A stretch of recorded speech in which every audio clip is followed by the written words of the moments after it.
merong nakatalagang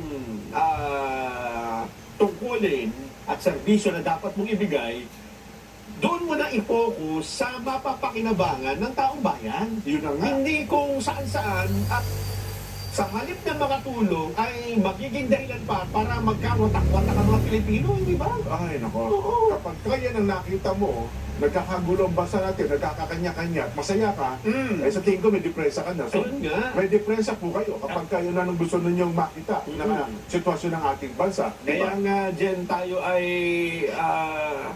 sumasang-ayon Oo. sa panawagan ng Pangulo na intindihin na muna natin Yun na ang nga. daming problema ng bansa So, dapat talaga mapagtuunan po ng pansin itong bagay na ito. Yes, no? oo. Kaya ako, sapagkat nakikita niyo po yung sitwasyon ito, ang Pangulo nakikita kasi yung sitwasyon ng buong bansa Oo, Diba? oo. Baka kasi yung iba ay hindi naiintindihan ito.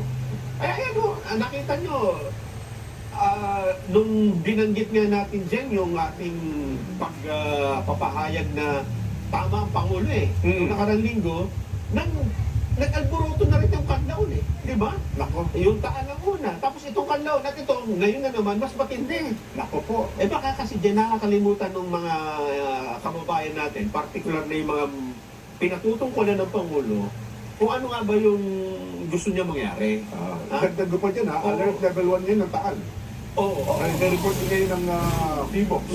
Ano Iyon lang nga ang ating sinasabi sa bagay na yan, Nason. Pero sa halip na sundin at tugunan yung panawagan ng Pangulo na intindihin nyo na lang, Oo. huwag na tayo magsayang ng oras. Oo. Yung problema na lang na talagang para sa mga Pilipino, na kapag kaya na ginawa natin, may epekto sa buhay ng mga Pilipino, yan na lang intindihin natin. Oo. Pero ang problema ko parang hindi ko naririnig Di ba?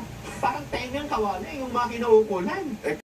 Meron po silang sariling interes sa mga pangyayari dito. Siguro, Jen, para mas maging malinaw, Oo. sariwain natin sa isipan ng ating mga kababayan. Oo. At baka kasi nakikinig din yung mga kinaukulan. Ano ba ang panawagan ng Pangulo? Yan. Ha? Ano ba ang kanya naging